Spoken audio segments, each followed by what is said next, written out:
Hi David, Hi nice to Jeremy. see you. Noah Gerd obviously for this one. No. Is Mavropanos fit? We understand he may have an issue. No, he's not. He's not fit at the moment. He had a couple of injuries when he came in, which slowed things down a little bit. So no, he's not available for the game. No. What are they, and when might he be available?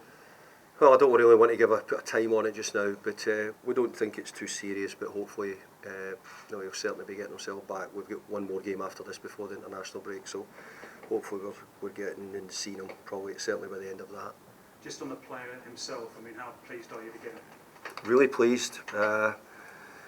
We were looking to add in that area. We had a couple of problems last season, especially at the start of the season. We played, I think, the first 4 or 5 games without any recognised centre halves just about. So, we needed extra cover, and we've got it. And we start in Europe next week when we come back after the break. So, we're going to need all our players fit and available to deal with Europe and the Premier League.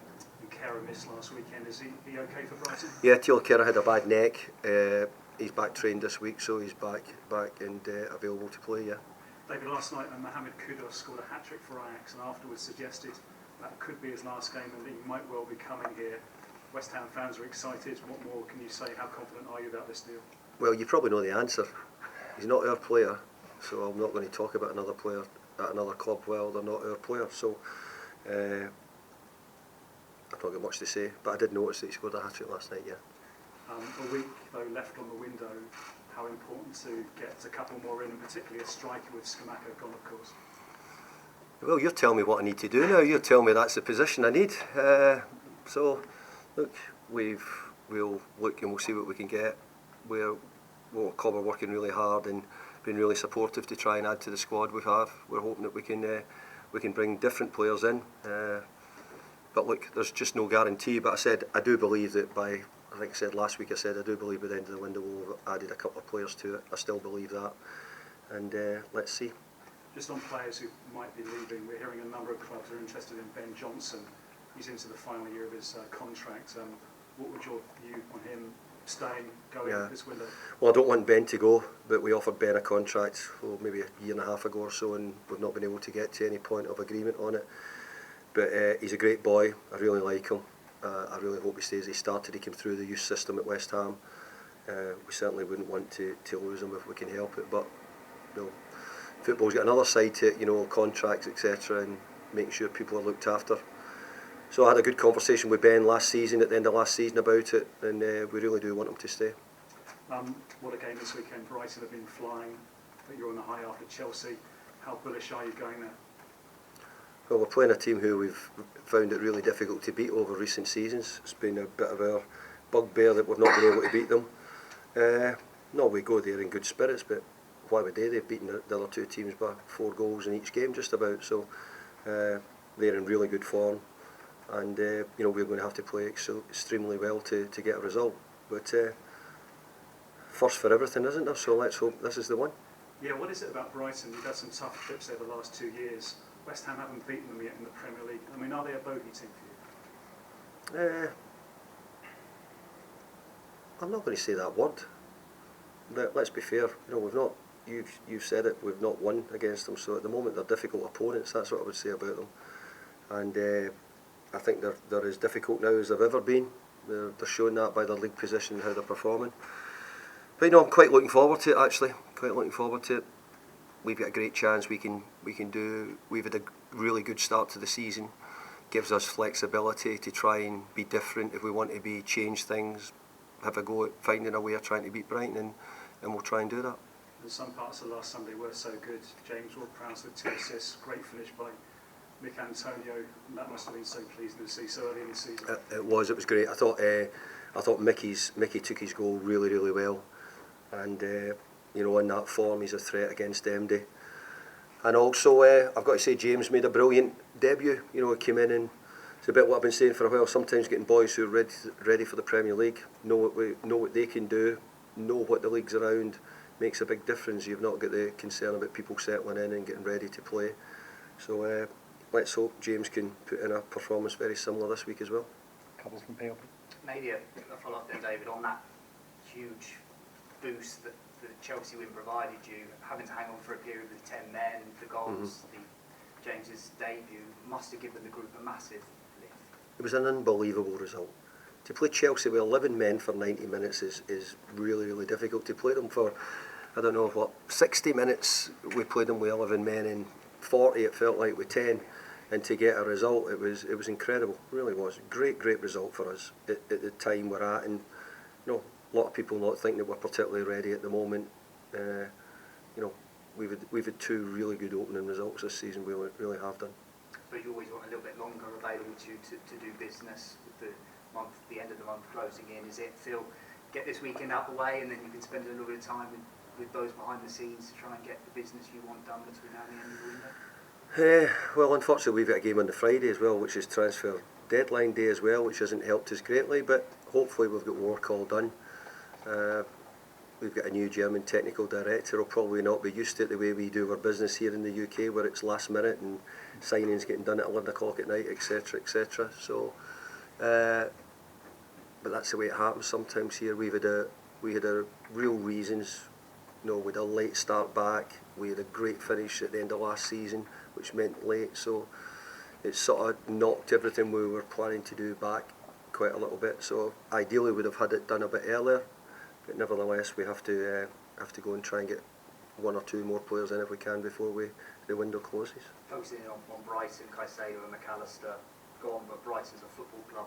Roberto De Zerbi is a manager. They continue to find ways to evolve, to progress them. They've done brilliant. Their model's very good. Might not be for everybody, but I've got to say that their sales are incredible.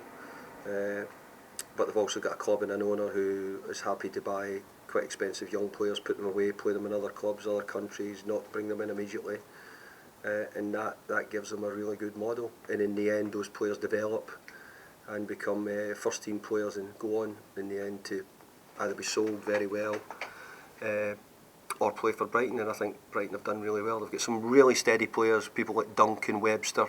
You talk a lot about Caicedo and all the ones, but I think you miss the point sometime that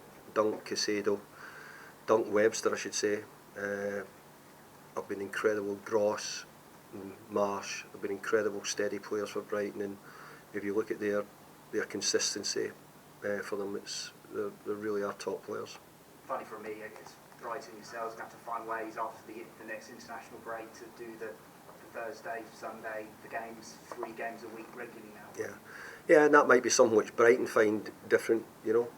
It's not just the Thursday, Sunday. It's the travel. It's the commitment. It's it's a great opportunity. You want to be in Europe. All clubs want to do. You don't want to give it up. So how do you do that? You always want to try and play the best teams you can to give you a chance. But then you've got to come back with very little time to prepare for the game on the Sunday. So it's difficult. We'll do 2 from BBC London, then 2 from TalkSport. BBC London first. Sure. David, with these good results being mentioned, what is the mentality of players like at this point in the season? Would you say the new signings have maybe strengthened their confidence? I agree. I think the 2 new signings have given us a huge lift within the camp. I think they've also added lots of different qualities. I mean, we can't judge them yet. You're only talking about training, or you maybe talking about, certainly for Edson, you're talking about 20 minutes maybe, and you're talking about the best part of 70-80 minutes for Ward-Prowse, who we all know. But I've got to say, I think there's been a huge buzz. The result was, as I said before, I used the word incredible result for us to win with where we are and what's expected of Chelsea. So no, we're in good fettle, and we've got a wee bit of a chance to go and see if we can beat Brighton now. Talking of Brighton, I thought I'd ask a little bit about the opponent's manager as well. What do you think of the job Roberto De Zerbi has done since taking over at Brighton? I can't use the word I really like to use, but he's absolutely messing up a lot of managers' heads, let me tell you. But this is the world where we're getting into different areas of football, and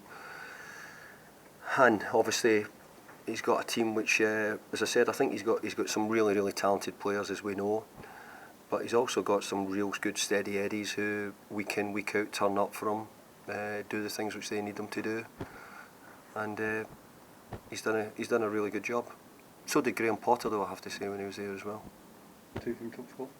Hi David. Hi there. Well, you spoke about James Ward-Prowse earlier, and you compared him to Declan Rice last week. how pleased have you No, I been? don't think I ever compared him to Declan Rice. I don't think I'd said that. You need to ask me to check that, please, if you don't mind. I don't think I've done that. No, not at all. Well, how pleased have you been by the way he's settled into this side, and how much do you think there is more to his game? 'Cause people look at his set pieces, but there's so much more to his game, isn't there? There is. I think his professionalism, the type of boy he is, his attitude, commitment to the job. So all the things which I think we've missed since Martin Noble's went away as well. We need someone with those leadership skills as well. But it's never easy to come into any new job, never mind being a football player, to come into a new club and say, yeah, okay, I'm the head honcho here. It just doesn't happen. It doesn't happen if you go into any other business. You have to earn your stripes and earn your way up. So James will have to work hard here to establish himself and show how good he is. But I thought he got off to a brilliant start last week. I thought he played really, really well. And let's be fair, some of the reasons we brought him for what he gives you with his set piece delivery, and he didn't disappoint last week. You were saying last week as well that you think there's going to be more red cards this season in the league. Yeah. Obviously, it's another talking point this week. We're considering the Arsenal game as well. Do you feel like we're in danger of losing the emotion and those edgy moments, those tackles that fans really love in games? Well, I don't think the referees have picked up on tackling necessarily this year, but because somebody's getting a silly booking for silly things which we've decided to adopt, it means that if you get your tackle slightly wrong and it's a yellow card, then you find yourself sent off. So I don't think we've got a problem in this league with really, really bad tackles. I think the days of that have gone. I'm not saying that there isn't bad tackles, of course there is, but not as many as there used to be in the past. I think we're just looking a wee bit and saying everybody's getting picked up for the smallest thing for a yellow card, and I'm a bit worried where that goes. I think it's going to lead to more red cards in the game.